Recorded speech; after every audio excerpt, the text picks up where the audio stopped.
నిజామాబాద్ లో model polling కేంద్రం M3 ఈవీఎంలపై polling అవగాహన.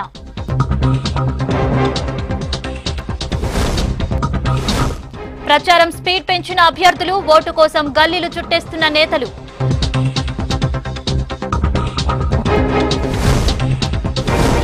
రాష్ట్ర వ్యాప్తంగా ఘనంగా ఉగాది వేడుకల్లో పాల్గొన్న పొలిటికల్ లీడర్స్.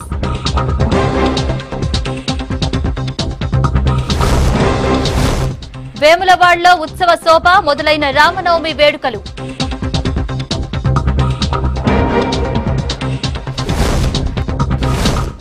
నిర్మల్ జిల్లా ఎల్వత్లో విద్యార్థుల అవస్థలు వసతి లేకపోవడంతో గుడిలో పాఠాలు.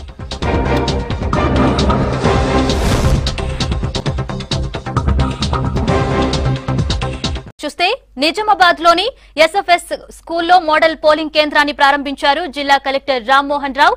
ఈ మోడల్ పోలింగ్ సెంటర్ లో 12 ఈవీఎంలు ఏర్పాటు చేశామన్నారు. తొలిసారి M3 రకం ఈవీఎంలతో పోలింగ్ నిర్వహిస్తుండటంతో పోలింగ్ పై అవగాహన పెంచుకోవాలని కోరారు కలెక్టర్. సింబల్స్ ఉన్న 12 బ్యాలెట్ యూనిట్లు ఉపయోగిస్తూ ఉన్న నమూనా polling station, model polling station, ఆదర్శ పోలింగ్ స్టేషన్ ఇక్కడ ఈరోజు నిజామాబాద్ అర్బన్ అసెంబ్లీ సెగ్మెంట్లో SFS పాఠశాలలో ప్రారంభించడం జరిగింది. దీన్ని చూస్తే మనకు పోలింగ్ స్టేషన్లో ఏ విధంగా ఉండబోతుంది, బ్యాలెట్ యూనిట్ల అమరిక, ఏ విధంగా మొదటి పోలింగ్ ఆఫీసర్ పనిచేస్తారు, రెండో పోలింగ్ ఆఫీసర్ ఏ విధంగా పనిచేస్తారు, ప్రిసైడింగ్ ఆఫీసర్ ఏ విధంగా పనిచేస్తారు, అవన్నీ వివరంగా మనకు తెలియడం జరుగుతుంది. ఆ అమరిక, వీవీప్యాట్, కంట్రోల్ యూనిట్ ఏ విధంగా ఉంటాయని అవగాహన వస్తుంది. దీని ద్వారా ప్రజలు ఎవరైతే ఉన్నారో, ఓటర్లు ఎవరైతే ఉన్నారో ఓటు ఏ విధంగా వేయాలని తెలుస్తుంది. ఈ ప్రజలు, ఓటర్లు ఈ సదుపాయాన్ని వినియోగించుకొని అవగాహన పెంచుకొని ఓటు ఏ విధంగా వేయాలని తెలుసుకొని ఏమాత్రం కూడా అనుమానాలు లేకుండా ఎలక్ట్రానిక్ ఓటింగ్ మెషిన్స్ మీద అందరూ కూడా తప్పకుండా ఓటింగ్లో పాల్గొని ఈ ఎన్నిక. నిజామాబాద్ పార్లమెంట్ ఎన్నికలు ఎంత ఆసక్తిగా మారాయో అదే రేంజ్ లో ఖర్చు కూడా పెరుగుతోంది. 185 మంది అభ్యర్థులు పోటీలో ఉండి చర్చకు దారితీయగా ఇప్పుడు ఎన్నికల నిర్వహణ కోసం ఈసీ 40 కోట్లకు పైగానే ఖర్చు చేయబోతుంది. రాష్ట్రంలో 17 పార్లమెంట్ స్థానాల్లో అత్యధికంగా ఖర్చు చేస్తుంది నిజామాబాద్ పార్లమెంటుకేనని ఈసీ అధికారులు చెబుతున్నారు.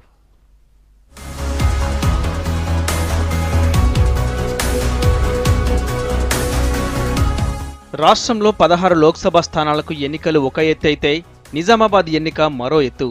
17 లోక్సభ స్థానాలకు ఈసీ 350 కోట్లు ఖర్చు చేస్తుండగా ఒక్క నిజామాబాద్ లోక్సభ పోలింగ్ కోసమే 40 కోట్లకు పైగా డబ్బు ఖర్చు చేయాల్సి వస్తోందని రాష్ట్ర ఎన్నికల అధికారులు చెబుతున్నారు. నిజామాబాద్లో 185 మంది అభ్యర్థులు పోటీలో ఉన్నారు. దీంతో 27,185 ఈవీఎంలు అవసరం అవుతున్నాయి. ఎన్నికల సిబ్బంది, అభ్యర్థుల ఏజెంట్లు కూడా ఎక్కువే. ఈ లోక్సభ స్థానం పరిధిలో నిజామాబాద్ అర్బన్, రూరల్, బోధన్, ఆర్మూర్, బాల్కొండ, కోరుట్ల, జగిత్యాలతో కలిపి మొత్తం 7 నియోజకవర్గాలున్నాయి. 17 పార్లమెంట్ స్థానాల్లో మొత్తం 34,603 పోలింగ్ కేంద్రాలుంటే ఒక్క నిజామాబాద్ పరిధిలోనే 1,788 పోలింగ్ స్టేషన్లున్నాయి. ఒక్కో పోలింగ్ స్టేషన్కు మౌలిక వసతులు, సిబ్బందికి అన్నీ కలిపి 1,05,000 రూపాయలు ఖర్చు అవుతుందని ప్రాథమికంగా అంచనా వేసింది ఈసీ.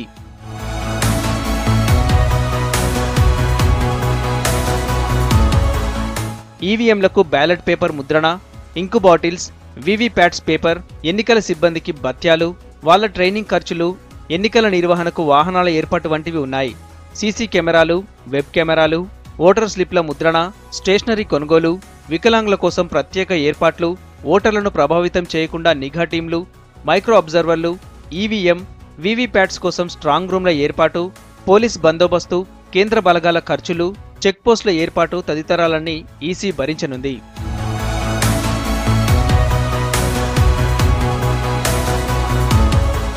విడతల వారీగా ఆర్థిక శాఖ విడుదల చేసిన నిధులను ఎలక్షన్ కమిషన్ ఖర్చు చేస్తుంది. ఎన్నికల కోసం ఖర్చు చేసిన ప్రతి పైసాను కూడా సర్కార్కు లెక్క చెప్పాల్సిందే, బిల్లులు పెట్టాల్సిందే. ఈ మొత్తం నిధులను తెలంగాణ ప్రభుత్వం ముందుగా ఖర్చు చేస్తుంది. ఆ లెక్కలను కేంద్రానికి పంపుతుంది. వాటిని పరిశీలించాక కేంద్రం ఆ నిధులను రాష్ట్రానికి తిరిగి చెల్లిస్తుంది.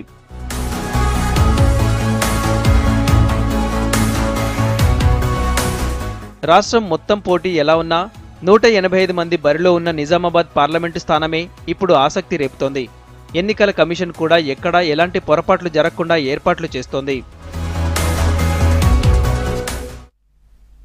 నిజామాబాద్ కాంగ్రెస్ అభ్యర్థి ఎన్నికలకు ముందే పారిపోయారని విమర్శించారు టీఆర్ఎస్ ఎంపీ అభ్యర్థి కవిత. ఓడిపోతారని తెలిసే బీజేపీ అభ్యర్థికి మద్దతు ఇస్తున్నారని ఆరోపించారు. జగిత్యాల్లో జరిగిన మైనారిటీల సమావేశంలో పాల్గొన్నారు కవిత. కాంగ్రెస్ బీజేపీలు మైనారిటీలను ఏనాడూ పట్టించుకోలేదన్నారు. టీఆర్ఎస్ ప్రభుత్వం మైనారిటీల సంక్షేమానికి అనేక కార్యక్రమాలు చేపట్టిందన్నారు కవిత. टीआरएस की सरकार हर एक मुकाम में, हर एक पहलू में माइनॉरिटियों का, स्पेशली मुसलमानों का साथ है और साथ होते हुए चंद काम हमने किया है। और क्योंकि इतने सारे हमारे बहन यहाँ पे है, मैं आपको बताना चाहती हूँ, पूरे तेलंगाना में आज तक तकरीबन 6,000 हमारे बहनों को सुइंग मशीन जो होते हैं वो हमने फ्री में दी है। उसमें से एक मशीन 12-12 हज़ार रुपये का है, लेकिन उसमें से 1 रुपया भी वापस नहीं मांगा है, 1 रुपया भी लोन नहीं है, ये फ्री में आपको दिया गया है। 5 लाख सीधा सरकार पे करती है, हुकूमत ही 5 लाख माफ कर देती है। बाद में बचा 3 लाख, उसमें 50,000 कार कंपनी वाला माफ करता है, क्योंकि हमने एक साथ 3,000 गाड़ी खरीदे, तो बाकी कितना बच गया? 2.5 लाख रुपए बच गए। और ये 2.5 लाख का कर्जा उसके ऊपर है। लेकिन आज वो नौजवान जिनको मौका नहीं मिला ज्यादा पढ़ने का, लिखने का, वो नौजवान को 1 महीने में 40 से 50,000 कमाने का आज मौका मिल रहा है। तो ये 2.5 लाख का वो अपने आप कर्जा उतारने का एक हमने जरिया क्रिएट करके रखा है, रोजगार का हमने जरिया क्रिएट किया है। చేవళ్ల ఎంపీగా తన్ను గెలిపిస్తే 70 ఏళ్లలో చేయని అభివృద్ధి చేసి చూపిస్తానన్నారు బీజేపీ అభ్యర్థి జనార్దన్ రెడ్డి. హైదరాబాద్ కు దగ్గరగా ఉన్న పాలకుల నిర్లక్ష్యంతో చేవెళ్ల అభివృద్ధి చెందలేదన్నారు. పార్లమెంట్ ఎన్నికల్లో వ్యాపారస్తులకు కాకుండా సరైన అభ్యర్థులకు ఓటు వేయాలంటున్న జనార్దన్ రెడ్డితో Yadagiri face to face. Chevella parliament నియోజకవర్గం నుంచి బీజేపీ నుంచి బరిలో ఉన్న జనార్దన్ రెడ్డి గారు మనతో ఉన్నారు. ఇంతకీ మరి ఇక ప్రచారానికి 3 రోజులే గడువు ఉంది. ఇంతకీ ఆయన ప్రచారం ఎలా కొనసాగుతుంది, ప్రజల నుంచి ఆయనకు ఎలాంటి సమస్యలు ఆయన దృష్టికి వస్తున్నాయో ఆయనతోనే అడిగి తెలుసుకుందాం. చెప్పండి సార్, అంటే ఇంకా గడువు కూడా చాలా దగ్గర పడ్డది, 3 రోజులే ఉంది. ప్రచారం ఎట్లా సాగుతుంది, ప్రజల నుంచి మీకు ఎలాంటి సమస్యలు వస్తుంది? మొన్న నరేంద్ర మోడీ గారు వచ్చిన తర్వాత పూర్తిగా వాతావరణం మారిపోయింది. ఒక ఆయన అంటాడు తాటాకు చప్పుళ్ళు అని అంటాడు, ఇంకొక ఆయన అంటాడు మాకు అదే భారతీయ జనతా పార్టీ ఇక్కడ పోటీ అంటాడు. రెండో వైపు చూస్తే మునిగిపోయిన పడవలో ప్రయాణం చేస్తున్న మాజీ టీఆర్ఎస్ అభ్యర్థి కారు వదిలేసి ఈరోజు చేయి పట్టుకున్న తర్వాత ఆయన పరిస్థితి ఎట్లా అయిపోయిందంటే, ప్రభుత్వంలో ఉండి ఏం చేయలేకపోయినా ఇప్పుడు ప్రభుత్వంలో లేకుండా ఏం చేయగలుగుతాను అని ప్రజలందరూ కూడా ఆయనని ప్రశ్నిస్తుంటే సమాధానం చెప్పలేని పరిస్థితిలో ఉన్నాడు. అందుగురించనే కాంగ్రెస్ ఈ తెలంగాణలో లేదు, రేపు దేశంలో రాదు. టీఆర్ఎస్కి వచ్చే వరకు ఆయన మొన్నటి వరకు ఫామ్ హౌస్ల కలలు కన్నా, లేకపోతే ఇక్కడ క్యాంప్ ఆఫీసుల కలలు కన్నా, కలలు 16 సీట్లు వస్తే ఏదో చేస్తానని చెప్పాడు. 16 సీట్లు వచ్చినా ఏమీ చేయలేనని చెప్పేసి ప్రత్యేకంగా మొన్న చెప్పి నేను ప్రధానమంత్రి రేసులో లేనని చెప్పడం ప్రజలకు గమనిస్తున్నారు. కనీసం ఇప్పటికైనా నిర్ణయం తీసుకున్నందుకు ఆయన ప్రజలంతా సంతోషిస్తూ ఉన్నారు. దానికి కారణం ఈ 16 సీట్లు వచ్చినా, లేకపోతే ఇంకా వేరే పార్టీలకు, ప్రాంతీయ పార్టీలు అందరు జత కట్టినా ఈరోజు నరేంద్ర మోడీ గారిని ఎదుర్కొనే సత్తా లేదు. మీరు ఆల్రెడీ ప్రచారం చేస్తూ ఉన్నారు, ప్రజల దగ్గరికి వెళ్తూ ఉన్నారు. ప్రధానంగా ప్రజల నుంచి ఈ చేవెళ్ల పార్లమెంటు నియోజకవర్గంలో ఎలాంటి సమస్యలు మీ దృష్టికి వస్తుంటాయి? మీరు కనుక ఎంపీగా గెలిస్తే మీ సమస్యలు ఎట్లాంటి సమస్యలు సాల్వ్ చేద్దాం అనుకుంటున్నారు? ఒకటి, చేవెళ్ల పార్లమెంటు హైటెక్ సిటీతో పాటు లోటెక్ గ్రామాలు చాలా ఉన్నాయి, లోటెక్ బస్తీలు చాలా ఉన్నాయి. ఈ దీంట్లో ఇక్కడ ఉన్న హైదరాబాద్లో ఉన్న నగరానికి సంబంధించిన అర్బన్ నియోజకవర్గాలు 3, చేవెళ్ల అర్బన్ నియోజకవర్గానికి సంబంధించిన చేవెళ్ల, తర్వాత వికారాబాద్, పరిగి, తాండూరు, ఇవి రూరల్ గ్రామీణ వాతావరణంలో ఉన్నాయి. అదే షేర్లింగంపల్లి, మహేశ్వరం, రాజేంద్ర నగర్కి వచ్చే వరకు అర్బన్ ప్రాంతాలు. అర్బన్లో ఉన్న సమస్యలు ట్రాఫిక్ సమస్య. అక్కడికి వచ్చే వరకు, గ్రామీణంలో వచ్చే వరకు హైదరాబాద్కు దగ్గరున్న ఎలాంటి అభివృద్ధికి నోచుకొని కేవలం భూముల బిజినెస్ తప్ప, వ్యాపారం తప్ప, భూముల రేట్లు పెరగడం తప్ప మిగతా ఎలాంటి డెవలప్మెంట్ జరగడం లేదు. తప్పనిసరిగా భారతీయ జనతా పార్టీ అభ్యర్థిని నన్ను బలపరిచి గెలిపిస్తారు. రేపు 11వ తారీఖున 100%కి 100% ప్రజలు వచ్చి పోలింగ్లో పాల్గొని భారతీయ జనతా పార్టీ కమలం గుర్తుకు ఓటేసి గెలిపించి మన చేవెళ్ల అభివృద్ధిని చేసుకుందాం. అక్కడ దేశంలో నరేంద్ర మోడీ గారు దేశాన్ని అభివృద్ధి చేస్తూ ఉన్నాడు. చేవెళ్లను అభివృద్ధి చేయాలంటే భారతీయ జనతా పార్టీ అభ్యర్థి ఉంటేనే అది సాధ్యమవుతుందని చెప్పేసి ప్రజలు నమ్ముతా ఉన్నారు. మీ నమ్మకాన్ని వమ్ము చేయకుండా చేవెళ్లను పూర్తిగా అభివృద్ధి చేసి చూపెడతానని చెప్పి తెలియజేస్తా ఉన్నాం. సో ఇది మొత్తానికైతే ధనబలం వాళ్ళకున్న జనబలం మాత్రం నాకే ఉంది, చేవెళ్ళలో నేనే గెలిచి తిరుగుతాను అని చెప్పేసి జనార్దన్ రెడ్డి చెప్తున్నారు. కెమెరా పర్సన్ సాదిక్తో యాదగిరి, V6 న్యూస్, హైదరాబాద్. రాష్ట్ర వ్యాప్తంగా ఉగాది వేడుకలు ఘనంగా జరిగాయి. వేడుకల్లో రాజకీయ నేతలు పాల్గొని ప్రత్యేక పూజలు చేశారు. అర్చకుల ఆశీర్వచనాలు తీసుకుని పంచాంగ శ్రవణం కార్యక్రమంలో పాల్గొన్నారు. రాష్ట్ర ప్రజలకు పండుగ శుభాకాంక్షలు చెప్పిన నేతలు సుఖ సంతోషాలతో ఉండాలని కోరుతున్నట్లు తెలిపారు.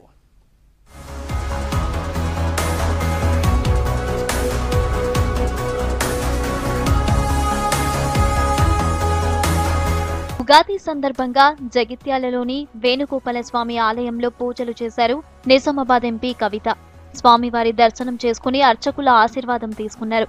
ఆ తర్వాత ఎమ్మెల్యే సంజయ్ కుమార్ నివాసంలో జరిగిన పంచాంగ శ్రవణం కార్యక్రమంలో పాల్గొన్నారు కవిత.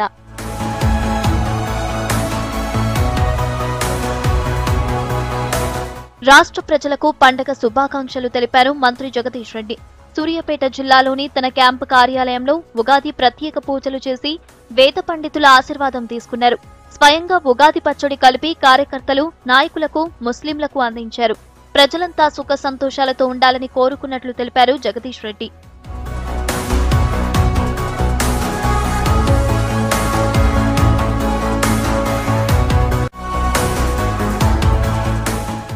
కరీంనగర్లో జరిగిన ఉగాది వేడుకల్లో పాల్గొన్నారు ఎంపీ వినోద్, ఎమ్మెల్యే గంగుల కమలాకర్. శ్రీ వెంకటేశ్వర స్వామి ఆలయంలో దర్శనం చేసుకుని పంచాంగ శ్రవణం కార్యక్రమంలో పాల్గొన్నారు. ఈ ఏడాది ప్రజలు సుఖ సంతోషాలతో ఉండాలని ఆకాంక్షించారు ఎంపీ వినోద్.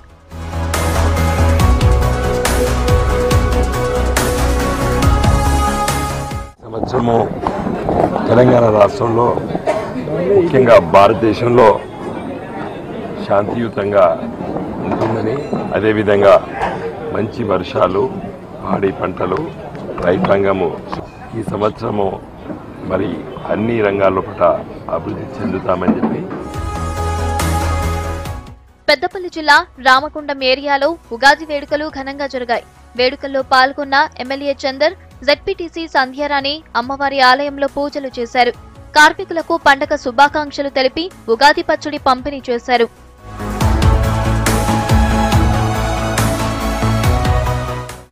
ఉగాది సందర్భంగా ఆలయాలన్నీ భక్తుల రద్దీతో కిక్కిరిసిపోయాయి. ప్రధాన ఆలయాల్లో ప్రత్యేక పూజలు చేసిన అర్చకులు పంచాంగ శ్రవణ కార్యక్రమం నిర్వహించారు. భక్తుల రద్దీ అధికంగా ఉండటంతో ఎలాంటి ఇబ్బందులు కలగకుండా ఏర్పాట్లు చేశారు అధికారులు. ఇవాళ్టి నుంచి భద్రకాళి ఆలయంలో నవరాత్రి వసంతోత్సవాలు, వేములవాడలో రామనవమి ఉత్సవాలు ప్రారంభమయ్యాయి.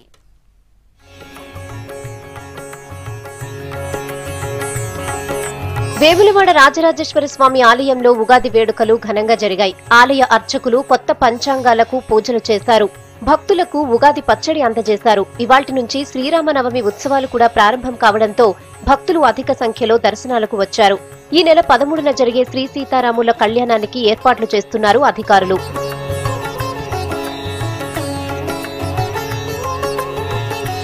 భద్రకాళి దేవస్థానంలో నవరాత్రి వసంతోత్సవాలు ప్రారంభమయ్యాయి. తొలి రోజు అమ్మవారికి 1,00,000 ఎర్ర గులాబీలతో పుష్పార్చన చేశారు. 9 రోజుల పాటు ఒక్కో రకం పూలతో అర్చన చేయనున్నట్లు అర్చకులు తెలిపారు.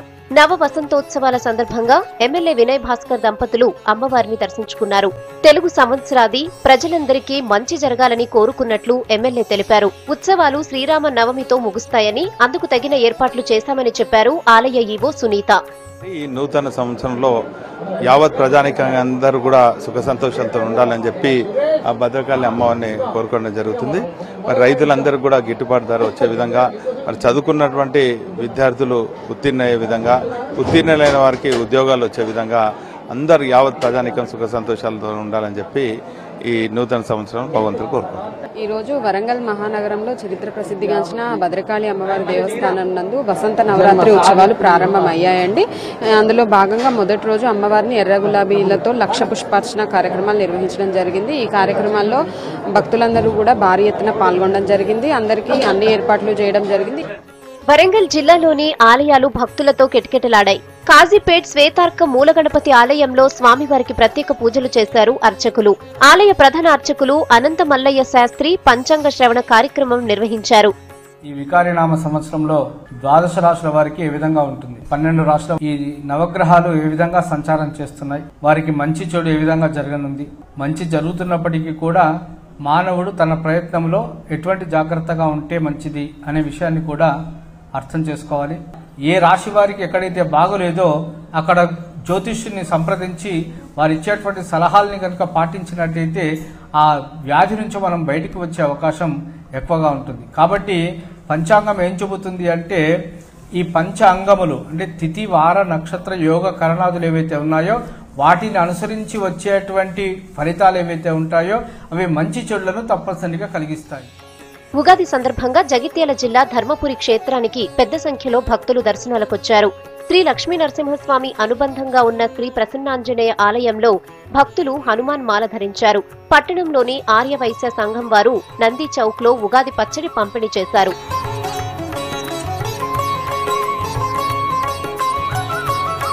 ఉగాది పర్వదినంతో నిర్మల్ జిల్లా బాసర ఆలయం భక్తులతో కిటకిటలాడింది. తెల్లవారుజాము నుంచి గోదావరి నదిలో స్నానాలు చేసి భక్తులు దర్శనాలు చేసుకున్నారు. భక్తులు తమ పిల్లలకు అక్షరాభ్యాసం చేయించారు. ఉదయం గర్భాలయం ఎదుట ఆలయ అర్చకుల ఆధ్వర్యంలో ప్రత్యేక పూజలు జరిగాయి. భక్తుల రద్దీ దృష్ట్యా ఎలాంటి ఇబ్బందులు కలగకుండా చర్యలు తీసుకున్నారు అధికారులు.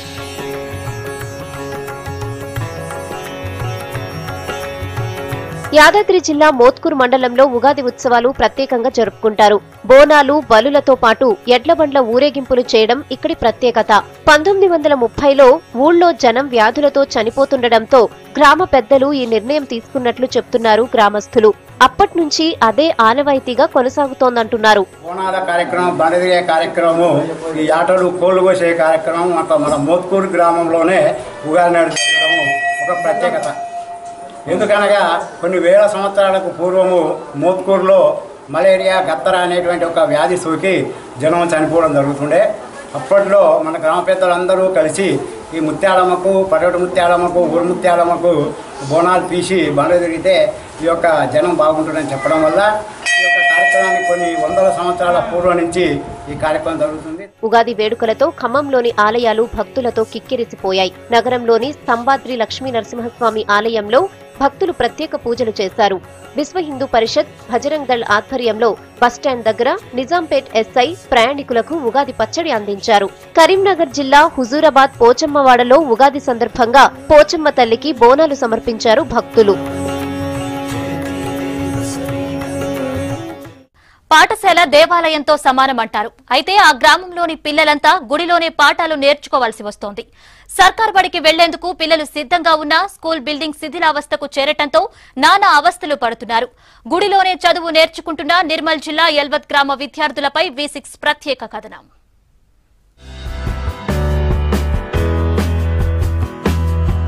ఈ గుడిలో శ్రద్ధగా చదువుకుంటున్న విద్యార్థులు నిర్మల్ జిల్లా తానూరు మండలం ఎల్వత్ గ్రామానికి చెందినవారు. ఈ గ్రామం తెలంగాణ మహారాష్ట్ర సరిహద్దులో ఉంది. చదువుకోవడానికి విద్యార్థులకు ఆసక్తి ఉన్నా పాఠశాల భవనం లేక గత 2 ఏళ్లుగా ఇలా గుడిలోనే పాఠాలు నేర్చుకుంటున్నారు. ఎల్వత్ గ్రామంలో 1 నుంచి 5వ తరగతి వరకు పాఠశాల కొనసాగుతోంది. స్కూల్లో మొత్తం 114 మంది పిల్లలున్నారు. వీరికి చదువు చెప్పడానికి హెడ్ మాస్టర్ తో పాటు మరో 4 టీచర్లు ఉన్నారు. అయితే శిథిలావస్థకు చేరిన బడిలో విద్యార్థులు ఇబ్బంది పడ్డంతో గుడిలో గ్రామ పంచాయతీ భవనంలో పిల్లలకు పాఠాలు చెప్తున్నారు టీచర్లు. అయితే మా స్కూల్లో 114 స్ట్రెంత్ ఉంది సార్. తర్వాత 3 వీవీస్ ఉన్నారు. ఇక్కడ టోటల్ స్ట్రెంత్ వచ్చి 114. కానీ లాస్ట్ 2 ఇయర్ నుంచి స్కూల్ బిల్డింగ్ లేక మేము ఇట్లా టెంపుల్లో ఒక క్లాస్ గ్రామ పంచాయతీలో రన్ చేస్తున్నాము. అయితే ఇక్కడ ఫండ్స్ వచ్చి 2 టైమ్స్ రిటర్న్ వెళ్ళినాయి. గ్రామస్తులు ప్లేస్ ఇవ్వడం కుదరలేదు వాళ్ళకి. కానీ ఈసారి ప్లేస్ చూపిస్తున్నారు. కాబట్టి నెక్స్ట్ ఇయర్ వరకు బిల్డింగ్ అయితే మా స్ట్రెంత్ ఇంకా పెరుగుతుంది. మా స్కూల్లో స్ట్రెంత్ ఇంత ఉంది, ఇంకా నెక్స్ట్ ఇయర్ ఇంకా కూడా పెరగచ్చు. కానీ మా స్కూల్ బిల్డింగ్ లేక చాలా ఇబ్బందులు అవుతున్నాయి. పిల్లలు ఉన్నారు కానీ ఎలాంటి బిల్డింగ్ లేదు. మళ్ళీ గుడిలోనే మేము పాఠాలు చెప్పడం జరుగుతుంది. గత 4 ఏళ్ల కింద అసలు ఈ స్కూల్లో ఎలాంటి పిల్లలు కూడా లేరు. కాకపోతే ఈ 2-3 ఇయర్స్ నుంచి చాలా స్ట్రెంత్ కూడా పెరిగినా కూడా ఇక్కడ బిల్డింగ్ అనేది లేదు. ఉన్న చిన్న బిల్డింగ్ ఉంది, అది కొలాప్స్ కండిషన్లో ఉంది. ఎక్కడ కూర్చోవాలో తెలియని పరిస్థితి ఉండడం వల్ల గుడిలో కూర్చొని పాఠాలు చెప్పాల్సి వస్తుంది. గ్రామంలో స్కూల్ బిల్డింగ్ లేక షెడ్డు గుడిలో చదువుకోవడం కష్టంగా ఉందంటున్నారు విద్యార్థులు. కాలకృత్యాలు తీర్చుకోవాలన్నా ఇంటికి వెళ్లి రావాల్సిందే అంటున్నారు. ఇక చలికాలం వర్షాకాలంలో అయితే ఇబ్బంది పరిస్థితి మరీ దారుణంగా ఉందని చెప్తున్నారు. मंदिर में बैठते हैं, हमें टॉयलेट भी नहीं है, इसलिए हमें बहुत डिस्टर्ब होता है। ఎల్వత్ గ్రామంలో స్కూల్ బిల్డింగ్ నిర్మాణానికి స్థలాన్ని సేకరించిన ప్రభుత్వం నుంచి నిధులు రాలేదని చెప్తున్నారు గ్రామ సర్పంచ్. अभी हमारे गांव में बहुत साल से स्कूल नहीं है, अभी बच्चे ग्राम पंचायत में टेम्पल मंदिर में पढ़ा रहे अभी, और शुरू में बच्चों की बोले तो संख्या 20-25 थी, अभी 120-30 हो गई है, और हमारे टीचर और मुख्याध्यापक हमारे मैडम इनके वजह से पूरा ये डेवलप हो गया है। अब हम पूरा कोशिश करेंगे स्कूल के लिए। ప్రభుత్వం దీనిపై వెంటనే స్పందించి స్కూల్ బిల్డింగ్ కు నిధులు కేటాయించాలని కోరుతున్నారు విద్యార్థుల తల్లిదండ్రులు.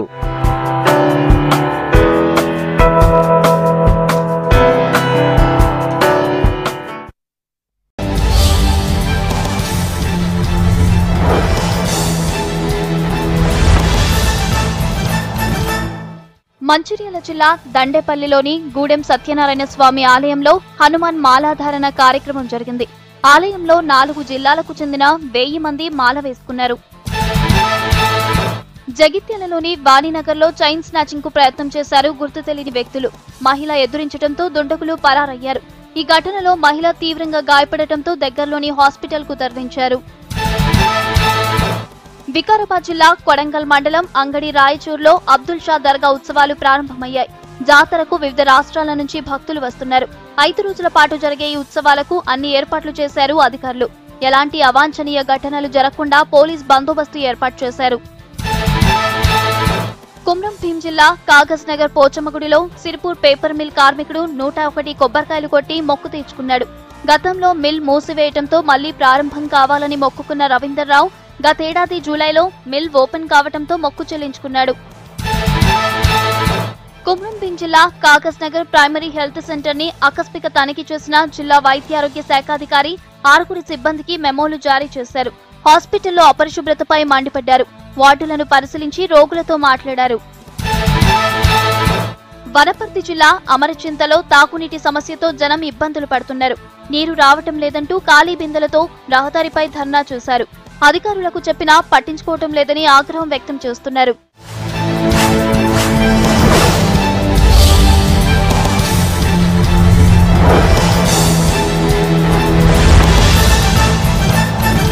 ఇవి Telangana updates. Keep watching V6 news.